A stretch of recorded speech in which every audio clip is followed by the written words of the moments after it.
Friends, welcome two sisters fam jam. कैसे हो आप सब? आज मैं आपके लिए बहुत ही महत्वपूर्ण जानकारी लेकर आई हूँ। वो है क्रेडिट स्कोर के बारे में। भाई, क्रेडिट स्कोर होता क्या है और क्रेडिट स्कोर बनाने के लिए आपको क्रेडिट इस्टेब्लिश करनी पड़ती है, वो क्या है। क्योंकि जब यूएस में आए थे तो सबसे पहले हमें जो भी हम बैंक होती हैं, जो भी हम क्रेडिट कार्ड ओपन कराने जाते हैं, तो सबसे पहले आपका स्कोर पूछा जाता है कि आपका क्रेडिट स्कोर क्या है। भाई, आपका क्रेडिट इस्टेब्लिश नहीं हुई है या हुई है, इसके बारे में आपको पूछते हैं। तो ये आपको पता होना बहुत ज़रूरी है। तो इसके लिए मैं आपको ये मेरे बेस्ड ऑन माय एक्सपीरियंस, जो मेरा 20 साल का बैंकिंग इंडस्ट्री का एक्सपीरियंस है, और जब हम लोग घर लेने गए थे तो हमें क्या क्या चीज़ों का जानकारी लेनी पड़ी थी, तो खुद के रिसर्च और जो भी मुझे एक्सपीरियंस है, जो सीखा मैंने, वो आपके आगे शेयर कर रही हूँ। I am not a legal adviser और neither I am expert on this areas, but ऐसे मैंने बोला कि आपको मैं ये जानकारी बेस्ड ऑन माय नॉलेज और जनरल जो भी मेरी रिसर्च एंड एक वर्क एक्सपीरियंस है, जो सीखा है, वो आपके आगे मैं शेयर कर रही हूँ। तो आपको और डिटेल जानना है तो आप कोई लाइसेंस या एक्सपर्टीज़ को आप ये इसके बारे में पूछ सकते हो। तो मैं आपको ये बताना चाहूँगी, जो भी यहाँ पर आप क्रेडिट कार्ड ओपन कराते हो या घर की लोन लेने जाते हो या कार लोन जाते हो, तो सबसे पहले आपको पूछा जाता है आपका क्रेडिट स्कोर। तो ये क्रेडिट स्कोर जो होता है, आपका 3 ब्यूरो से रिपोर्ट किया होता है, उससे आपका क्रेडिट स्कोर बनता है। जो भी आपकी बैंक्स हैं, जो भी आपके क्रेडिट कार्ड कंपनी है, जो भी आपका पेमेंट हिस्ट्री होती है, इन 3 ब्यूरोज़ को रिपोर्ट किया जाता है। तो 3 ब्यूरोज़ है क्या? तो वो है सबसे पहले क्रेडिट का जो एक पहला ब्यूरोज़ है, एक्वाफैक्स, एक्सपीरियन और ट्रांसयूनियन। इन 3 ब्यूरोज़ को रिपोर्ट किया जाता है, जो आपकी 12 महीने की पेमेंट हिस्ट्री देखते हैं। और जब आपकी एस्टैब्लिश आपकी पेमेंट हिस्ट्री हो जाती है, तो आपका उससे बनता है क्रेडिट स्कोर। तो बैंक जो होती है, 3 ब्यूरोज़ के स्कोर देखते हैं, उसमें हाईएस्ट, लोएस्ट और middle. 99% of the banks they always look at your middle score. तो हाईएस्ट, लोएस्ट और मिडल स्कोर, तो मिडल स्कोर ही बहुत बड़ा आपका स्कोर माना जाता है। तो 600 से लेकर 800 तक का फाइको स्कोर होता है। FICO score, credit score are same. ठीक है, तो इसके बारे में मैंने नेक्स्ट क्लिप में समझाया है, तो आप इसको और आगे जानिए। और अगर आपको ये वीडियो अगर पसंद आता है, तो आप इसको सब्सक्राइब और लाइक बटन प्रेस करना मत भूलिएगा। तब तक के लिए बाय बाय। तो आइए आज अब हम लोग क्रेडिट एस्टैब्लिश और क्रेडिट स्कोर के बारे में थोड़े और डिटेल में जानकारी लेंगे। तो क्रेडिट एस्टैब्लिश होती कैसे हैं और क्रेडिट स्कोर बनता किससे हैं? सबसे पहले तो जब आप नए नए यूएस में आते हो, तो आपको सबसे पहले आपके पास होना चाहिए सोशल सिक्योरिटी। अब ये सोशल सिक्योरिटी क्या है? तो सोशल सिक्योरिटी आप समझ लो, जैसे कि आप इंडिया में आधार कार्ड, पैन कार्ड जो आप बनाते हो, वैसा ही यहाँ पर यूएस में सबसे पहले आपको सोशल सिक्योरिटी आपको खुलवाना पड़ता है। उसके लिए आपको लीगली रेसिडेंस और लीगली आपके पास परमिशंस होनी चाहिए यूएस में रहने की, तब जाके आपको सोशल सिक्योरिटी मिलता है। एज लॉन्ग एज आपके पास लीगल वर्क परमिट है, अगर आप लीगली यहाँ पर आप रेसिडेंस हो, यूएस में रहते हो, लीगल यूएस सिटीज़न हो, और तो आपके पास कोई भी तरीके का लीगल स्टेटस है वीज़ा का, तो आपको सोशल सिक्योरिटी यहाँ पर मिल सकता है, जिसके आधार पर आपकी क्रेडिट एस्टैब्लिश होती है। क्रेडिट एस्टैब्लिश होती है, उसके साथ साथ आपका क्रेडिट रिपोर्ट में आपकी पूरी हिस्ट्री बनती है, आपका क्रेडिट स्कोर बनता है। तो आपके पास अगर सोशल सिक्योरिटी नहीं है, तो ना आपका क्रेडिट रिपोर्ट एस्टैब्लिश होगा, ना आपका कोई क्रेडिट स्कोर बनेगा, ना ही आपको कोई भी यहाँ पर कोई तरीके की लोन नहीं मिलेगी, कोई भी तरीके का आपका वर्क नहीं मिलेगा, जॉब आपको नहीं मिल सकती है। तो आपकी क्रेडिट एस्टैब्लिश और सोशल सिक्योरिटी होना बहुत ज़रूरी है। यूएस में सर्वाइवल के लिए ये बहुत ज़रूरी है। तो सबसे पहले तो आपका सोशल सिक्योरिटी आपको ओपन कराना पड़ेगा। जैसे आपके पास लीगल स्टेटस आता है, सबसे पहले आपको सोशल सिक्योरिटी ऑफिस में जाकर आपको सोशल सिक्योरिटी खुलवाना है। ठीक है, उसके बाद आपको क्या करना है, आपको जाकर आपको सबसे पहले मैं आपको ये बताना चाहूँगी कि क्रेडिट स्कोर किससे रिपोर्ट किया जाता है? क्रेडिट स्कोर जो रिपोर्ट किया जाता है वो 3 ब्यूरोज़ को रिपोर्ट करते हैं। जो आपको नहीं करना है वो आप जब आप कहीं भी आपका क्रेडिट कार्ड ओपन कराते हो या बैंक लोन लेते हो तो वो आपके लिए रिपोर्ट करते हैं इन 3 ब्यूरो उसकी कंपनी को, जो वो है एक्वाफैक्स, एक्सपीरियन और यूनियन, इन ट्रांसयूनियन। 3 ब्यूरोज़ को वो रिपोर्ट करते हैं कि आपकी पेमेंट हिस्ट्री बहुत अच्छी रही है। एज लॉन्ग एज आप कोई मिस पेमेंट नहीं करते हो, आपका पेमेंट रेगुलर पेमेंट्स आ रहा है, मंथली पेमेंट्स दे रहे हो, तो वो आपका रिपोर्ट किया जाता है इन 3 ब्यूरोज़ को। और ये 3 ब्यूरोज़ जो हैं वो आपका क्रेडिट हिस्ट्री बिल्ड करता है, जिससे आपका फाइको स्कोर, जिसको बोलते हैं क्रेडिट स्कोर, जो है वो आपका बन रहा होता है। तो 12 मंथ की हिस्ट्री के हिसाब से आपका स्कोर देखा जाता है। तो जैसे कि मैंने आपको बताया कि इन 3 ब्यूरोज़ को रिपोर्ट करने के बाद जब आपकी 12 महीने की जब आपकी हिस्ट्री बन जाती है तो धीरे धीरे आपकी क्रेडिट एस्टैब्लिश होती है।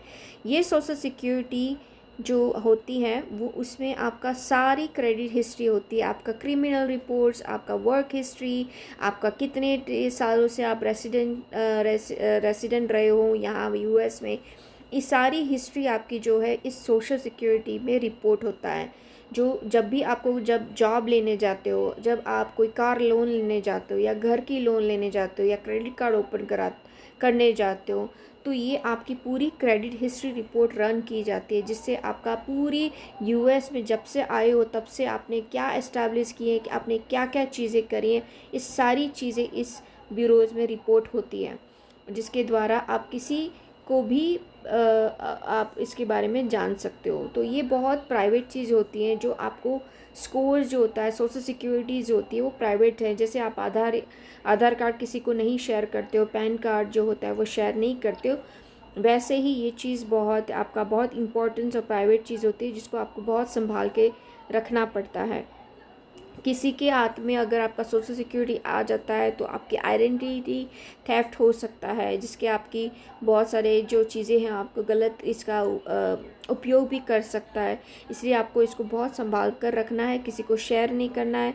ये जैसे आप पासपोर्ट और जो आपकी आईडी कार्ड को जैसे संभालते हो, वैसे ही आपका सोशल सिक्योरिटी है उतना ही आपको संभाल कर रखना है।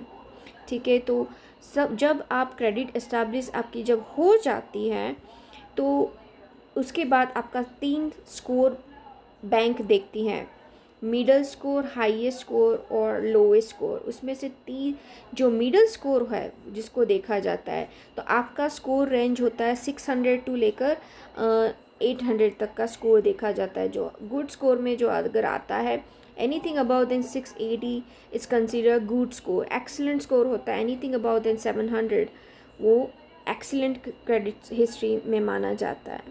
ठीक है, तो आपको आज मैंने क्रेडिट स्कोर के बारे में डिटेल बताई हैं। इसके बारे में और डिटेल जाननी है तो धीरे धीरे मैं आपको और ज़्यादा वीडियोस लेकर आऊँगी, जिसमें और आपका क्लैरिटी आपकी होती जाएगी इसके। और फिर आपको अगर पहली बार यूएस में आए हो और आपके पास कोई क्रेडिट कार्ड नहीं है, अगर आपको क्रेडिट ओपन कराना है पहली बार, तो आपको क्या करना पड़ेगा उसके लिए मैं आपको नेक्स्ट क्लिप में एक्सप्लेन करती हूँ। तो जैसे मैंने बताया कि अभी क्रेडिट एस्टैब्लिश करने के लिए आपके पास कोई क्रेडिट कार्ड नहीं है और अभी आपको क्रेडिट एस्टैब्लिश करनी है, तो उसके लिए आपको क्या करना पड़ेगा। अगर आप नए नए यूएस में आए हो तो सबसे पहले आपको बैंक अकाउंट खुलवाना पड़ेगा, कोई चेकिंग या सेविंग्स अकाउंट, जिसके आधार पर आपको एटीएम कार्ड मिलता है। उसके साथ आप उस टाइम पे आप बैंक को रिक्वेस्ट कर सकते हो कि मुझे क्रेडिट कार्ड ओपन कराना है। जब आपका अगर चेकिंग और सेविंग्स अकाउंट होगा तो बैंक आपको क्रेडिट कार्ड की ऑफ़र करती है, जिसके आपका पहला अकाउंट आपका एक्टिव हो जाता है। तो जब भी आप बैंक के पास आप लोन लेने जाते हो घर के लिए या, तो आपकी 3 एक्टिव अकाउंट्स की हिस्ट्री देखी जाती है। फिर आपकी कोई भी हो सकती है, क्रेडिट कार्ड का अकाउंट हो सकता है, कार लोन हो सकता है, स्टूडेंट लोन हो सकता है या मॉर्गेज। तो इसमें से कोई भी आपकी 3 अगर अकाउंट्स हैं, मल्टीपल या तो आपके घर की लोन नहीं है, कार लोन नहीं है, एज लॉन्ग एज आपकी 3 कार्ड क्रेडिट कार्ड भी है, वो भी गिना जाता है। तो minimum of 3 account active open होना चाहिए, जिसका आपका 12 महीने की हिस्ट्रीज आपकी देखी जाती है, पेमेंट हिस्ट्री जो आपका देखते हैं कि आपने कोई मिस पेमेंट तो नहीं किया है। आपने regular monthly mortgage monthly interest payment किया है कि नहीं किया है।